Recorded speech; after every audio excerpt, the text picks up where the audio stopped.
छात्रों, आज हम माइकल फूको की शक्ति की अवधारणा के बारे में अध्ययन करेंगे। माइकल फूको का जन्म 15 अक्टूबर 1926 को फ्रांस के शहर पोइटियर्स के एक सम्भ्रांत परिवार में हुआ था। वे आधुनिक युग में फ्रांस के प्रसिद्ध दार्शनिक और इतिहासकार रहे। विश्व भर में उनकी पहचान सामाजिक संस्थाओं के आलोचनात्मक विश्लेषण के लिए रही। शक्ति, ज्ञान और चिंतन के अंतर संबंधों के बारे में उनके विचार काफी चर्चा में रहे। 1960 के दशक में माइकल फूको संरचनावादी आंदोलन से जुड़े हुए थे। यद्यपि माइकल फूको उत्तर संरचनावादी और उत्तर आधुनिकतावादी के रूप में जाने जाते हैं, पर उन्होंने इन विश्लेषणों को स्वीकार नहीं किया। वे अपने अध्ययन को आधुनिकता के आलोचनात्मक इतिहास के रूप में देखते हैं। माइकल फूको के दर्शन का यह अनूठा योगदान है कि उन्होंने पागलपन और निदान ग्रह, चिकित्सा और नैदानिक चिकित्सा, सेवा, अपराध और दंड, कामवृत्ति और सामाजिक नियंत्रण तथा कारागार जैसे अनेक और विविध विषयों पर अपने विचार प्रस्तुत किए। माइकल फूको की प्रारंभिक कृतियों में संरचनात्मक दृष्टिकोण का प्रभाव देखने को मिलता है। बाद में उनकी रचनाओं में शक्ति का मुद्दा तथा ज्ञान और शक्ति के मध्य संबंध मुखर होकर उभरे, जिससे उन्हें उत्तर संरचनावादी कहा जाने लगा। उनके विचारों में यह परिवर्तन उनकी पुस्तक गिनियोलॉजी ऑफ पावर में स्पष्ट होती है। फूको ने अपने दर्शन में यह बताया कि ज्ञान के उत्पादन के द्वारा किस प्रकार व्यक्ति स्वयं को और दूसरों को नियंत्रित करता है। अपनी रचना मैडनेस एंड सिविलाइजेशन में उन्होंने ज्ञान के पुरातत्व, विशेषता मनोचिकित्सा के उद्भव की खोज का कार्य किया है। 1963 में फुको ने the birth of a clinic नामक पुस्तक में शरीर रचना विज्ञान की परंपरागत विधि से लेकर आधुनिक वैज्ञानिक चिकित्सा में बदलाव के विश्लेषण के माध्यम से बाहरी अंगों के निरीक्षण से उनके आंतरिक निरीक्षण में परिवर्तन को स्पष्ट किया है। डिसिप्लिन एंड पनिशमेंट में उन्होंने प्राचीन काल के सार्वजनिक फांसी से आधुनिक कारावास की समय सारणी व्यवस्था का ब्यौरा दिया और यह बताया कि दंड द्वारा शरीर और आत्मा का नियंत्रण कैसे किया जाता है। फूको की अन्य चर्चित रचना द हिस्ट्री ऑफ सेक्सुअलिटी प्रमुखतः बुद्धि सम्मत एवं व्यवस्थित ज्ञान के द्वारा देह के नियंत्रण की विषय वस्तु पर केंद्रित है। उनका उद्देश्य शक्ति, ज्ञान और सुख की प्रवृत्ति को स्पष्ट करना था, जो विश्व में मानवीय कामुकता संबंधी चिंतन को बनाए हुए है। माइकल फूको के विचार परिवर्तनशील थे और स्वयं उन्होंने कहा कि मेरे जीवन और कार्य की मुख्य रुचि यह है कि मैं जो प्रारंभ में था उससे कुछ और बन सकूं। वे चाहते थे कि उनके लेखन का अन्य विद्वान टूल बॉक्स के रूप में प्रयोग करें, जिसमें से वे अपनी आवश्यकता के अनुसार कुछ उपयोगी विचार ग्रहण कर सकें। फूको ने कहा कि वे पाठकों के लिए नहीं अपितु कार्यकर्ताओं के लिए लिखते हैं। अपने जीवन पर्यंत अनूठे रहे फूको अपनी मौत में भी बिरले थे, क्योंकि एड्स रोग से दिवंगत होने वाले प्रारंभिक फ्रांसीसियों में उनका नाम आता है। माइकल फूको की प्रमुख रचनाएं हैं the birth of a clinic 1963, madness and civilization 1965, the archaeology of knowledge 1969, discipline and punishment 1975, the history of sexuality 1976, the care of the self 1986। छात्रों, माइकल फूको के प्रारंभिक परिचय के बाद अब हम फूको द्वारा दी गई शक्ति की अवधारणा का वर्णन करेंगे।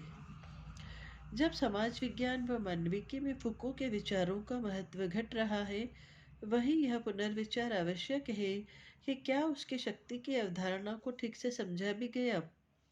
शक्ति और प्रतिरोध के संबंध में फूको के विचारों पर हम चर्चा करेंगे। फूको के अनुसार शक्ति शासितों पर एक पहचान थोपती है तथा प्रतिरोध, जो स्वयं भी शक्ति का एक स्वरूप है, उस थोपे पहचान को निष्प्रभावी करता है। पहचान के इर्द गिर्द घूमती शक्ति एवं प्रतिरोध की अवधारणा को फूको के व्याख्याकारों ने मान्यता प्रदान की है, पर उसकी शक्ति की अवधारणा के विश्लेषण में उनसे चूक हो गई और इसलिए उनके शक्ति संबंधों की समझ भी प्रभावित हो गई। परिणाम स्वरूप वे फूको के विचारों को उन सिद्धांतों एवं उपागमों से संबद्ध करते हैं जिन्हें स्वयं फूको अस्वीकृत करते हैं। फूको के कथनों से इस विचार को बल मिलता है कि शक्ति व प्रतिरोध ऐसी परस्पर विरोधी प्रवृत्तियां हैं जो क्रमशः व्यक्ति पर पहचान थोपती है या उसे निष्प्रभावी करती है। अपनी पुस्तक द सब्जेक्ट एंड पावर में फूको कहते हैं कि शक्ति संबंधों की व्याख्या करने पर प्रथम दृष्टया ऐसा लगता है कि प्रतिरोध शक्ति का विरोध तो करती है, पर वास्तव में प्रतिरोध शक्ति के उस प्रभाव का होता है जो ज्ञान, योग्यता एवं अर्हता पर आधारित होता है। इस प्रकार प्रतिरोध द्वारा किसी शक्ति संबंध का नहीं, वरन ज्ञान के उस आधिपत्य का विरोध होता है जो व्यक्ति पर एक पहचान थोपता है। ज्ञान आधिपत्य ही व्यवहार एवं उससे विचलन के मानक तैयार करता है तथा ऐसे अनुशासनात्मक समाज को तैयार करने की असफल कोशिश करता है जिसमें मनुष्य उसके मानकों के अनुरूप आचरण करे। माइकल फूको के अनेक व्याख्याकारों ने शक्ति एवं प्रतिरोध के द्वंद्व को न केवल फूको से संबद्ध किया है वरन उसकी पुष्टि भी की है। उन्होंने फूको की इस बात के लिए आलोचना भी की कि वह अपने विचारों में सातत्य बनाए न रह सका। यहाँ पर ऐसी 3 व्याख्याओं का उल्लेख किया जा रहा है। प्रथम, हेबरमास एवं कुछ नारीवादी राजनीतिक दार्शनिक फूको की इस बात के लिए प्रशंसा करते हैं कि उसने पहचान के प्राकृतिक होने को तिरस्कृत कर उसे शक्ति निर्मित बताया, पर वे उसकी इस बात के लिए आलोचना भी करते हैं कि उसने शक्ति की सर्वव्यापकता को पहचान के लिए अपरिहार्य बना दिया, जिससे न तो शक्ति की आलोचना को स्थान मिला न ही शक्ति के विरोध को। द्वितीय, उत्तर संरचनावादी विचारक जैसे जूडिथ बटलर मानते हैं कि फूको की शक्ति की अवधारणा में ही प्रतिरोध अंतर्निहित है, पर उनका आरोप है कि फूको इस विचार में स्पष्ट नहीं है। अंततः वह प्रतिरोध को शक्ति के बाहर स्थापित करती प्रतीत होती है। शक्ति मनुष्यों पर सामाजिक पहचान थोपती है, पर उसके 2 पक्ष हैं। अपने विधिक एवं नियामक रूप में यह पहचान थोपती है, लेकिन उसका अतिवादी स्वरूप उस पहचान को नष्ट भी करता है। तृतीय, माइकल हार्ट एवं एंटोनियो नेग्री फूको पर यह आरोप नहीं लगाते कि उसने शक्ति व प्रतिरोध में सम्यक विरोध दिखाने में कोई असफलता प्राप्त की, वरन वे उसके विचारों को पुराना एवं अपूर्ण मानते हैं। यद्यपि अनुशासनात्मक समाज का स्थान नियामक समाज ने ले लिया है, फिर भी यह फूको के विचारों में पूरी तरह व्यक्त नहीं है, क्योंकि वे मानते हैं कि फूको उत्तर आधुनिक शक्ति संबंधों को पूरी तरह समझ नहीं पाए। इन व्याख्याओं के विपरीत फूको के शक्ति की अवधारणा की व्याख्या उनकी पुस्तक द आर्कियोलॉजी ऑफ नॉलेज में प्रतिपादित विसरण के विचार के आधार पर कर सकते हैं। यद्यपि पहचान फूको के चिंतन में एक महत्वपूर्ण भूमिका निभाती है, पर यह शक्ति संबंधों से उपजी छाया के रूप में होती है, न कि किसी तात्विक रूप में जिसे शक्ति व प्रतिरोध क्रमशः निर्मित व नष्ट करते हैं। शक्ति संबंध विसरित रूप से क्रियाशील होते हैं तथा शक्ति और कुछ नहीं वरन विसरण की शक्ति है। शक्ति एवं प्रतिरोध शक्ति संबंधों का दृष्टि भ्रम है, यद्यपि इसी भ्रम को गलती से वास्तविकता मान लिया जाता है। इसी गलती के कारण माइकल फूको के विचारों की व्याख्या प्रभावित हो जाती है। द आर्कियोलॉजी ऑफ नॉलेज विसरण की संरचनाओं पर विचार करता है। ये संरचनाएं व्यक्ति एवं विषय को जन्म देती है तथा ज्ञान के आधिपत्य का आधार तैयार करती है। पर विसरण है क्या? विसरण में विभिन्नताओं का कुछ ऐसा संश्लेषण होता है कि भिन्नताओं का अस्तित्व बना रहता है और कोई एकरूपता नहीं दिखाई देती। एक विसरित संरचना में परस्पर विरोधी विषय एवं विचार एक साथ रह सकते हैं, पर इस संरचना से जो संवाद उपजेगा उसमें विरोधाभास होना आवश्यक नहीं। यहाँ 2 बिंदुओं पर संकेत करना जरूरी है। पहला, कानून एवं परिवार स्वयं ही लचीली एवं तरल अवधारणाएं हैं, जिसमें अनेक विभिन्नताओं से संबद्ध व्यक्ति एवं विषय होते हैं। द्वितीय, विसरण की संरचना की एकता कोई स्थायित्व मूलक नहीं है, वरन गत्यात्मक होती है। इस संरचना में विभिन्नताएं एक दूसरे से संबद्ध अवश्य होती है, पर वे संबद्धताएं भी गतिमान होती है। इसलिए जब विसरण के विषयों में परिवर्तन हो जाता है, तब भी विसरण की संरचना बनी रहती है। इस संरचना से उपजे वक्तव्यों की तारतम्यता एवं समरूपता से यह व्यक्त होता है। विसरण की संरचना को किसी वक्तव्य की संरचना द्वारा समझा जा सकता है। कोई वक्तव्य किसी वाक्य को अर्थ प्रदान करता है। वाक्य का तो व्याकरण होता है, लेकिन वक्तव्य का कोई व्याकरण नहीं होता। एक वक्तव्य दूसरे वक्तव्य का संदर्भ देता है और किसी विशेष स्थिति में उनके भाव बदल जाते हैं। अतः किसी वक्तव्य को ठीक उसी रूप में दोहराया तो नहीं जा सकता, लेकिन ऐसा कोई वक्तव्य नहीं जिसे उसके केंद्रीय भाव के अनुरूप व्यक्त न किया जा सके। इस प्रकार वक्तव्यों का संसार हमें विसरण की संरचना का एक उदाहरण प्रदान करता है। विसरण की इसी दुर्लभ संरचना का अध्ययन ही शक्ति एवं राजनीति का आधार है। द आर्कियोलॉजी में शक्ति की अवधारणा का प्रतिपादन नहीं हुआ है, पर उसमें उस विचार के बीज है जो फुको की बात की रचनाओं में व्यक्त हुआ है।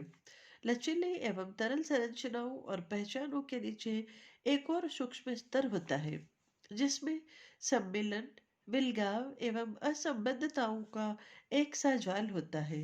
ये वास्तविक होती है, पर विस्तृत संरचना को कोई स्थायित्व प्रदान नहीं करती। न ही इनका कोई ऐतिहासिक एवं कालक्रमीय स्वरूप होता है। ठीक इसी प्रकार समाज में शक्ति संबंध भी अतारतम्य एवं कालातीत होते हैं और कृत्रिम पहचान एवं जुड़ाव को जन्म देते हैं। वे किसी ऐसे स्थायी जुड़ाव को जन्म न देकर वास्तव में उन पहचानों को जन्म देते हैं जिनके क्षितिज पर उनके सीमांकन ओझल हो जाते हैं। इस प्रकार शक्ति संबंध घटनाओं से परिपूर्ण एक ऐसा सूक्ष्म क्षेत्र निर्मित करते हैं जिसमें शक्ति का विश्लेषण ऐतिहासिक अथवा विश्लेषणात्मक न होकर वंशानुगत हो जाता है। किसी भी विमर्श में इस बात की संभावना होती है कि मूल विषय, विषयी व स्वयं उसके ज्ञान का आधार ही बदल जाए। विमर्श पर बाहरी व आंतरिक दोनों प्रकार के बंधन होते हैं। विमर्श पर प्रतिबंध लगाकर अथवा उसे अस्वीकृत कर बाहरी बंधन प्रभावी होते हैं। वही विमर्श पर आंतरिक बंधन यह है कि वह सत्य खोजे। यह खोज अन्य विमर्शों को प्रभावित कर, परिवर्तित कर, समाहित कर उन्हें एक आधार प्रदान करने का प्रयास करती है। सत्य की खोज वास्तव में एक विशेष प्रकार के सत्य की खोज होती है, जिसमें यह भाव होता है कि विश्व एक विशेष प्रकार के सत्य को ही सत्य के रूप में स्वीकार कर ले। यह खोज ऐतिहासिक रूप से मान्य सत्य व असत्य तथा विमर्श एवं शक्ति के अंतर को प्रभावित करती है। यह आत्मभ्रम व अज्ञानता को स्वीकृत करती है। इस प्रकार सत्य की खोज वास्तव में एक विशेष प्रकार के विमर्श एवं ज्ञान को सत्य के प्रामाणिक संस्करण के रूप में प्रस्तुत करती है। वर्तमान समय में सत्य की इस खोज का एक स्वरूप ऐसा हो गया है जिसमें प्रमाणित सत्य से विचलन व विभिन्नता को भी परिभाषित किया जाता है और व्यक्ति के आचरण पर निगरानी रखी जाती है। इस प्रकार व्यक्ति के ऊपर एक पहचान थोपकर उस पहचान की शुद्धता की सुरक्षा की जाती है। स्पष्ट है कि सत्य की खोज व्यक्ति पर पहचान थोपने वाला एक ज्ञान का आधिपत्य स्थापित करती है। शक्ति किसी प्रतिरोध के विरुद्ध पहचान की सीमाएं तय करती है या उन्हें नष्ट करती है। यह कहना भी पर्याप्त नहीं है कि शक्ति प्रतिरोध के स्वरूप को तय करती है या उसके मानक तैयार करती है। पहचान के सामान्य एवं विचलनकारी स्वरूप का अस्थिर एवं परिवर्तनशील स्वरूप इसलिए नहीं होता कि शक्ति एवं प्रतिरोध जैसे आमने सामने हो। शक्ति के गत्यात्मक स्वरूप का ऐसा चित्रण बड़ा ही सतही होगा। यदि विमर्श एवं शक्ति एक दूसरे से पृथक नहीं है और शक्ति ही विमर्श को आकार देती है, तब आभास होता है शक्ति के कार्य की शैली क्या है। विसरित शक्ति अनेक विविधताओं और विभिन्नताओं को संबद्ध करती है। शक्ति विभिन्न संबंधों का एक ऐसा जाल या नेटवर्क बना लेती है जिसकी अनिरंतरता को सामान्यतः मापा नहीं जा सकता। पर यदि शक्ति की कार्यशैली ऐसी ही है तो वह सत्य की खोज की अवधारणा से मेल नहीं खाती। माइकल फोको के अनुसार शक्ति का ध्येय व्यक्ति को सामान्य पहचान देना व अनुशासित करना कभी नहीं रहा। आधुनिक समाज में अपराधियों का अध्ययन करने पर पता चलता है कि वे अनेक ऐसी संस्थाओं से गुजर चुके हैं जो शक्ति का प्रयोग करती है। शक्ति के बारे में यह भी नहीं कहा जा सकता कि वह व्यक्ति को सामान्य से विचलित कर अपराधी बनाती है। अतः हमें सामान्यकृत व अनुशासनात्मक शक्ति के उस उद्देश्य को समझना चाहिए जो व्यक्ति में परिवर्तन लाती है, जो परिवर्तन आधुनिक उदारवादी एवं पूंजीवादी समाज के अनुरूप है तथा जिसके द्वारा हम सामाजिक एवं आर्थिक दक्षता के लक्ष्य को प्राप्त कर सकते हैं। ऐसे सामान्यकृत व अनुशासनात्मक शक्ति का अभ्युदय समाज में संप्रभु शक्ति की केंद्रीकृत अवधारणा के अवसान, पूंजीवाद एवं मुक्त बाजार के अभ्युदय और सरकारों के संविदावादी स्वरूप के कारण हुआ। इसमें बदले संदर्भ में व्यक्ति की पहचान बदलने की भी आवश्यकता पड़ी। ऐसा नहीं कि सभी व्यक्तियों को एक जैसा बनाया जाए, पर उन्हें पहचान के उन मानकों के प्रति सचेष्ट करने की आवश्यकता हुई जो बदले परिवेश से जन्मे। ये मानक पर्यवेक्षण, प्रयोग, वर्गीकरण एवं स्वीकारोक्ति के तरीकों का प्रयोग करते हैं तथा पुरस्कार एवं दंड के माध्यम से कार्य करते हैं। यद्यपि शक्ति का यह स्वरूप शासक एवं शासित के समीकरण पर आधारित होता है।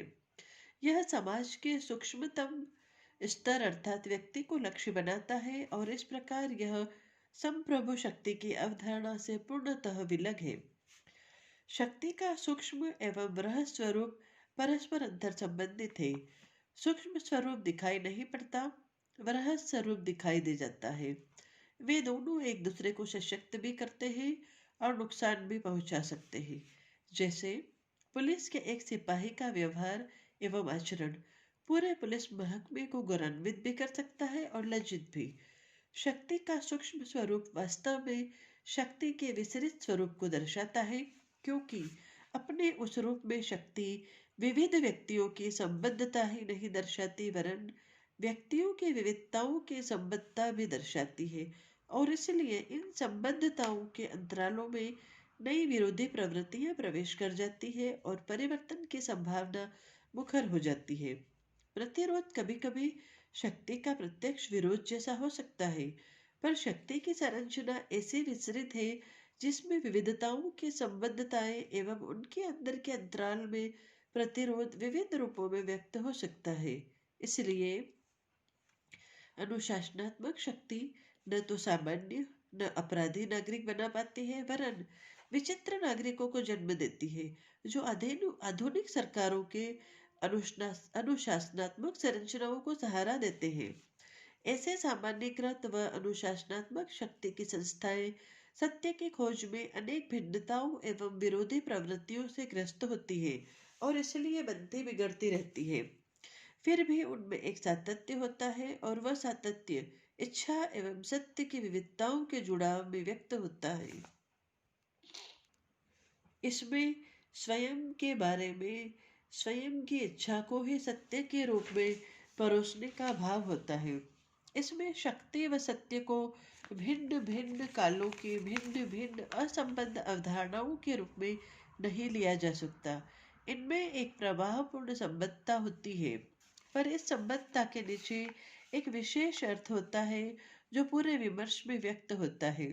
यह अर्थ विरोधाभासी हो सकता है, पर विसरण के सकारात्मक पक्ष को व्यक्त करता है। इसका कारण यह है कि सत्य की खोज में लीन विमर्श अन्यता को विभिन्नताओं व विविधताओं के नेटवर्क या जाल से अलग नहीं मानता। यह अन्यता विसरित शक्ति संरचना से उपजी पहचानों परस्पर विरोधी या विभिन्न को एक समस्या के रूप में प्रस्तुत कर हमें अपने व्यवहार एवं स्वयं को परिवर्तित करने में मदद देती है। माइकल फुको के चिंतन में व्यक्ति के व्यवहार को परिवर्तित करने में अन्यता की उपेक्षा नहीं की जा सकती। यह व्यक्ति के अंदर प्रवेश कर उसे विभाजित करने, उसके अंदर की एकरूपता को तोड़ने और उसे अपनी सीमाओं से बाहर निकालने का काम करती है। इस प्रकार व्यक्ति का अन्य व्यक्तियों से संबंधों की स्वतंत्रता का क्षेत्र शक्ति के नियंत्रण से मुक्त नहीं होता। व्यक्तियों के अंतर संबंध वास्तव में एक ऐसे सूक्ष्म राजनीतिक परिवेश में स्थित होते हैं जिसमें स्वयं उनका अस्तित्व शक्ति संबंधों के आधार पर होता है जिनके साथ व्यक्ति रहता है और जो व्यक्ति के अंदर रहती है। इसलिए प्रत्येक व्यक्ति एक ऐसी सूक्ष्म राजनीतिक सत्ता है जो आत्मानुशासन एवं प्रशिक्षण के साथ साथ आत्मसंरचना, आत्मविशेषता व आत्म प्रयोग में लीन होता है। छात्रों, माइकल फुको ने बताया कि नैतिक अनुशासनियाँ ऐसे व्यक्ति की परिकल्पना करती है जो स्वयं को उनके अनुरूप बना सके। अतः स्वयं वह व्यक्ति ही नैतिकता नहीं हो सकता, वह तो विसरण की इकाई मात्र हो सकता है। व्यक्ति स्वयं अंतर विरोधों से, द्वंद्वों से युक्त होता है तथा बाहरी पर्यावरण की विविधताओं से जुड़ा होता है, पर व्यक्ति का ऐसा गैर स्वरूप चरित्र व्यर्थ हो जाएगा यदि वह स्वयं को एक स्थिर पहचान देकर या नैतिकता के अनुशास्ति को समर्पित कर संतुष्ट हो जाएगा। प्रत्येक नैतिक व्यवस्था स्वयं अंतर विरोधों से भरी होती है, इसलिए इस बात की संभावना रहती है कि व्यक्ति स्वयं से, अन्यों से व समाज से अपने संबंधों को पुनर्भाषित कर सके। इस प्रकार माइकल फुको की बात की रचनाओं में उन नैतिक संकल्पनाओं की पुनरावृत्ति होती है जो उन्होंने शुरू में व्यक्त की, जैसे व्यक्ति को अपने स्व के फांसीवास से संघर्ष करना तथा अपने विरोधी को अपना शत्रु न मानना। इसमें भी अपनी पहचान को निर्मित करने वाली परस्पर विरोधी प्रवृत्तियों को लांघने तथा एक समरूप स्व की अवधारणा से आगे निकलने का भाव है। सत्ता और स्व की विखंडित प्रकृति के कारण नैतिक विमर्श की संभावना बराबर बनी रहती है। अतः आश्चर्य नहीं कि फूको के समर्थक एवं आलोचक दोनों ही स्व एवं स्वजन्य राजनीति के विचार को पसंद नहीं करते, क्योंकि ये विचार पहचान व राजनीति को परस्पर संबद्ध करते हैं। इसमें ऐसा भाव होता है जैसे किसी भी राजनीतिक गतिविधि के लिए पहचान को आधार बनाकर जन सहयोग एवं जन समर्थन जुटाया गया हो। वे मानते हैं कि ऐसे जन सहयोग में पहचान का स्वरूप बहुल होता है जिसमें किसी एकल पहचान को निर्दिष्ट करना संभव नहीं। एकल पहचान की अवधारणा शक्ति के विस्तृत स्वरूप की अवधारणा के प्रतिकूल है। वह एक प्रतिबिंब मात्र को ही वास्तविकता मानने की भूल कर बैठती है। पर ऐसी नकारात्मक प्रवृत्तियों के बिना सत्ता, विमर्श एवं अंतर संबंध से परे किसी विचार को ठीक ढंग से नहीं समझा जा सकता। माइकल फुको मानते हैं कि उनकी नैतिकता की अवधारणा राजनीति को प्रभावित करती है, पर वह सुझाव देते हैं कि उस ढंग से राजनीति करना आवश्यक नहीं। यदि हम विचार त्याग दें कि राजनीति करने के लिए हमें पहले एक सामूहिक पहचान निर्मित करने की जरूरत है, तब नैतिक विमर्श पर आधारित स्वजन्य राजनीति की अवधारणा बनती है, जिसमें पहचान व सत्य की खोज के तर्क में हमें एक सकारात्मकता के दर्शन होते हैं।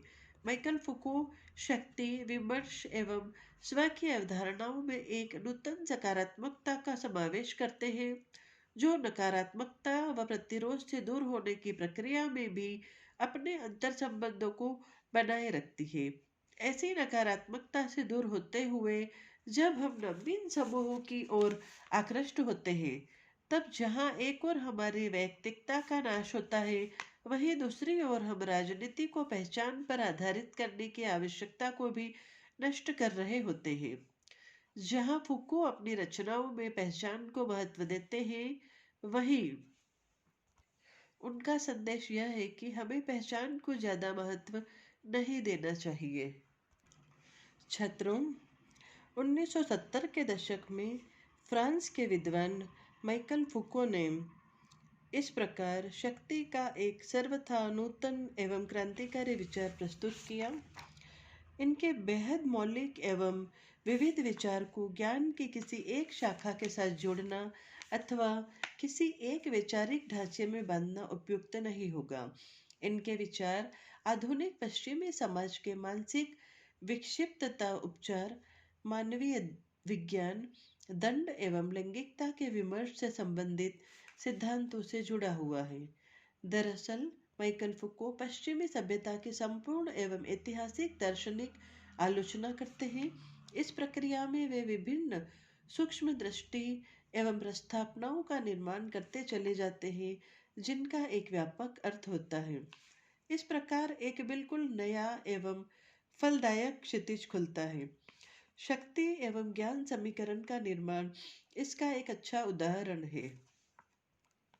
वास्तव में फूको की शक्ति संबंधी अवधारणा नित्से के शक्ति संबंधी उस विचार का विस्तार है जिसके द्वारा पश्चिमी संस्कृति के अंतर्गत लोगों को अधीन बनाया जाता है। फूको ने इस प्रकार 3 विधियों एवं प्रथाओं का पता लगाया है जिसके द्वारा एक व्यक्ति दूसरे व्यक्ति को अपने अधीन करने में सक्षम होता है। पहला, विभाजक प्रथाएं एवं व्यवहार, जिनके आधार पर कुछ निश्चित लोगों को विज्ञान के आधार पर वर्गीकृत करके सामाजिक एवं स्थानिक रूप से अलग कर दिया जाता है। आधुनिक मनोचिकित्सा का उदय एवं पागलखाने में पागलों को कैद करना इसके स्पष्ट उदाहरण है। दूसरा, वैज्ञानिक वर्गीकरण, मानव विज्ञान के विमर्शों पर यह अवधारित होता है। उदाहरण स्वरूप भाषा विज्ञान के अंतर्गत बोली, अर्थशास्त्र में उत्पादक वर्ग तथा जीव विज्ञान में जीवन के आधार पर वस्तुनिष्ठ वर्गीकरण किया जाता है। तीसरा, आत्मनिष्ठकरण, किस प्रकार कोई व्यक्ति स्वयं को प्राप्त करता है और किस विधि व ज्ञान से वह ऐसा करता है, यह अत्यंत महत्वपूर्ण है। स्व का निर्माण ज्ञान के रूपों के सामर्थ्य के आधार पर होता है। दूसरे अर्थ में ज्ञान का ताना बाना हमेशा से ही शक्ति के संबंधों में होता है, जबकि शक्ति को ज्ञान के निर्माण एवं प्रयोग से अलग नहीं किया जा सकता। और इस प्रकार माइकल फूको ने शक्ति एवं ज्ञान जैसे 2 विचारों को एक अवधारणात्मक सांचे में ढालने की कोशिश की। शक्ति की इस अवधारणा की यदि अन्य अवधारणाओं से तुलना की जाए तो स्थिति और भी स्पष्ट हो जाती है। ये है उदारवादी, मार्क्सवादी, रीचीवादी एवं नित्सेवादी अवधारणाएं। उदारवादी अवधारणा विधिक होती है। शक्ति को एक अधिकार मानते हुए इसे एक वस्तु की तरह रखा एवं हस्तांतरित किया जा सकता है। संप्रभुता की स्थापना में शक्ति का मौलिक अधिकार के रूप में समर्पण तथा राजनीतिक शक्ति के सांचे हेतु बनाई गई संविदा इसके प्रमुख फलक हैं। फूको ने इस अवधारणा की आलोचना यह कहकर की है कि शक्ति न तो प्रदान की जा सकती है और न ही इसका आदान प्रदान किया जा सकता है। इसका केवल प्रयोग ही किया जा सकता है। इसका केवल व्यवहार में ही अस्तित्व है। मार्क्सवादी अवधारणा के अंतर्गत शक्ति को एक वर्ग विशेष के आधिपत्य को स्थापित एवं बनाए रखने का औजार माना जाता है, जिसका प्रादुर्भाव एक विशेष उत्पादन संबंध के कारण होता है।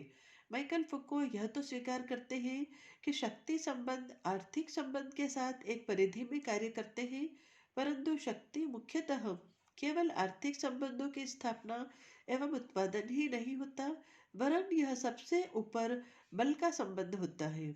ऋचिवादी अवधारणा ऑस्ट्रियन अमेरिकन मनोविश्लेषक एवं यौन मुक्ति का प्रणेता, जिसकी जड़ें हीगल एवं फ्रायड में समाहित हैं, के अनुसार शक्ति आवश्यक रूप में दमनात्मक होती है।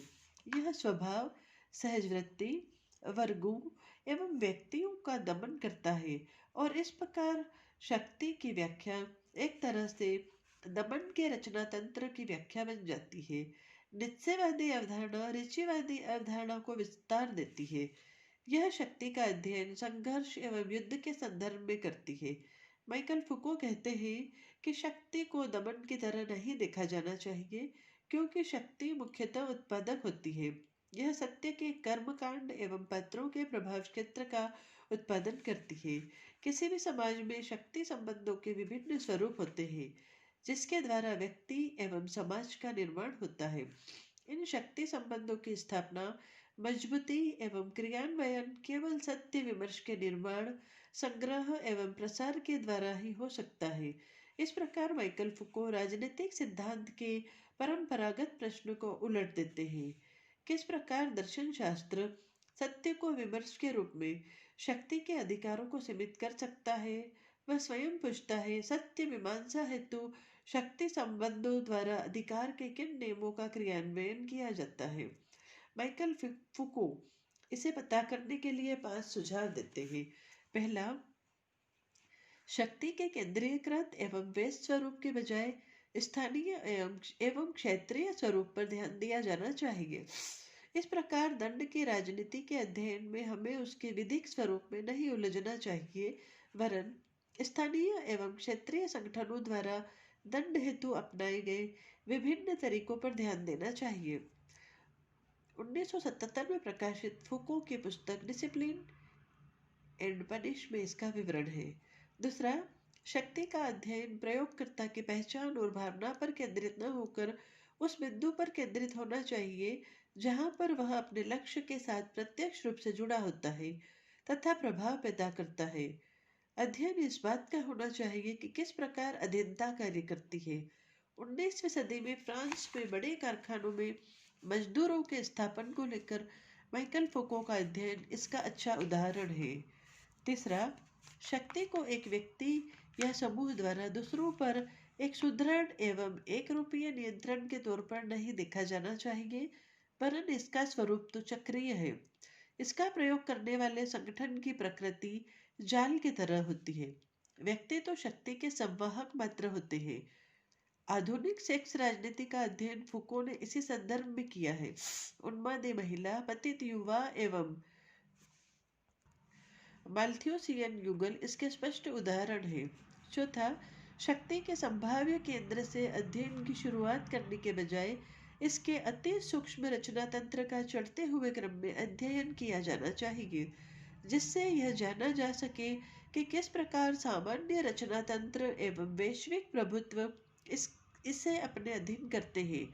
पागलों की नजरबंदी एवं कैद की अवधारणा का विवेचन बुर्जुआवादी दृष्टिकोण से नहीं किया जा सकता, हालांकि वह इसके अनुरूप है, बल्कि उनके माता पिता एवं डॉक्टर वास्तविक कारक है। पांचवा, शक्ति का सार किसी विचारधारा के साथ बंधा नहीं होता, वरन ज्ञान के निर्माण एवं संग्रह हेतु प्रभावकारी साधनों के उत्पादन के साथ होता है। छात्रों, संक्षेप में यह कहा जा सकता है कि शक्ति किसी राज्य के अंतर्गत संस्थाओं का समूह नहीं है और न ही किसी वर्ग का आधिपत्य है।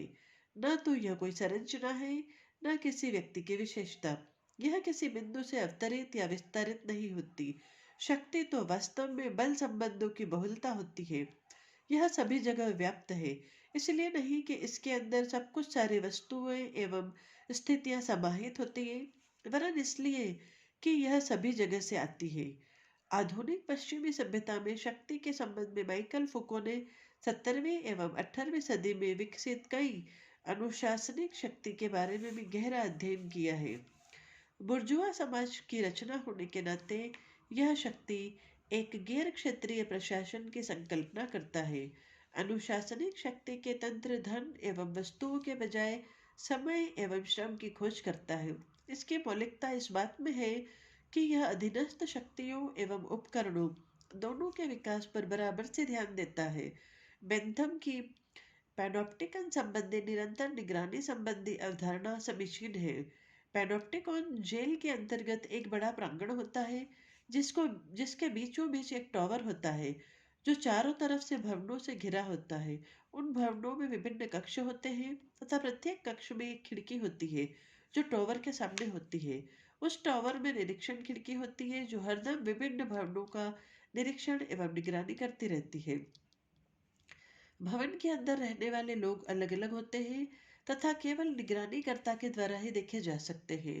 पैनोप्टिकन के अंतर्गत शक्ति का प्रयोग लगातार एवं गुमनाम तरीके से होता रहता है। कोई भी व्यक्ति जो उस टॉवर को अपने अधीन रखने में समर्थ होता है, शक्ति एवं आदेश संबंधी कार्य करता रहता है। यहाँ तक कि उसकी अनुपस्थिति में भी शक्ति संबंधी क्रिया चलती रहती है। क्योंकि जेल के कमरों में रहने वाले लोगों को उसकी अनुपस्थिति संबंधी जानकारी नहीं होती है। इसलिए भवनों में रहने वाले लोग हमेशा ही अनुशासनात्मक क्रिया में बने रहने की कोशिश करते हैं। यहाँ तक कि इस व्यवस्था में निगरानीकर्ताओं पर भी निगरानी की जाती है। इस प्रकार की नई शक्ति ने बुर्जुआ सामाजिक स्थिति को बनाने में जबरदस्त मदद की। हालांकि अनुशासनिक शक्ति संप्रभुता के दायरे के बाहर होती है, परंतु विरोधाभासी रूप से संप्रभुता का सिद्धांत एवं कानूनी संहिता एक दोष निवारक विचारधारा के तौर पर स्थापित होता है। ऐसा इसलिए होता है कि अधिकार का सिद्धांत अनुशासन के रचना तंत्र पर आरोपित कर दिया जाता है। आधुनिक समाज में शक्ति दो स्थितियों के द्वारा कार्य करती है: संप्रभुता संबंधी लोक अधिकार एवं बहुरूपी अनुशासनिक तंत्र। अनुशासन का विमर्श एवं अधिकार का विमर्श एक दूसरे के समरूप होते हैं। अनुशासन संबंधी संहिता किसी कानून की व्याख्या नहीं करती, वरन सामान्यीकरण की दिशा में कार्य करती है। अधिकार के बजाय मानव विज्ञान का क्षेत्र इसके अंतर्गत आ जाता है। रोग विषयक ज्ञान इसके विधिशास्त्र बनते हैं। संप्रभुता संबंधी कानून अवधारणा एवं अनुशासनिक सामान्यीकरण का आगामी संघर्ष एक मध्यवर्ती विमर्श की स्थिति बनाने पर जोर देता है। एक ऐसी शक्ति एवं ज्ञान जो विज्ञान के संबंध को तटस्थ बना देगा। चिकित्सा शास्त्र का विस्तार अनुशासन के साधनों को अधिकार के सिद्धांत के साथ लगातार संबद्ध रखता है। अनुशासन एवं संप्रभुता के प्रतिच्छेदन बिंदु पर जीवन का चिकित्सकीय विस्तार होने लगता है। इसकी प्रमुख अभिव्यक्ति शरीर रचना राजनीति का जैव राजनीति के मुकाबले हमेशा महत्व की स्थिति बनाए रखना है। परिणाम स्वरूप माइकल फुको आधुनिक मानव के प्राणी संबंधी अस्तित्व पर राजनीति के महत्व के कारण पर प्रश्न उठाते हैं। शक्ति संबंधी फुको का अन्वेषण न केवल शैक्षिक उद्यम है, वरन इसके कुछ व्यावहारिक उद्देश्य भी है। अनुशासित समाज में प्रतिरोध एवं मुक्ति संबंधी इसके निहितार्थ है।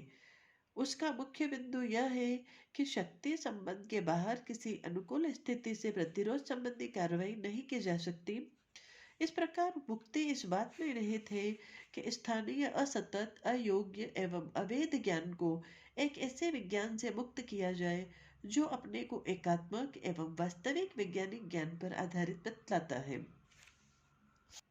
छात्रों, इस प्रकार स्पष्ट है कि माइकल फुको पश्चिमी समाज द्वारा प्रदर्शित आधुनिकता की गंभीर आलोचना करते हैं, परंतु फुको का सबसे बड़ा आलोचक हेबरमास है। हेबरमास ने फुको के ज्ञान शक्ति संबंधी अवधारणा को प्रस्तुतनीय, सापेक्षकीय, प्रचंड आदर्शी एवं छद्म विज्ञानी कहानी बताया। हालांकि वह शक्ति के सिद्धांत के महत्व को स्वीकार करते हैं। पोल रेबिनाउ ने फुको को असंगता का संस्थापक माना है। छात्रों, निष्कर्षतः यह कहा जा सकता है कि फुको को छद्म विज्ञान का प्रबंधक मानना उचित नहीं है। हालांकि हेबरमास रेबिनाउ के मुकाबले ज्यादा तर्कसंगत है।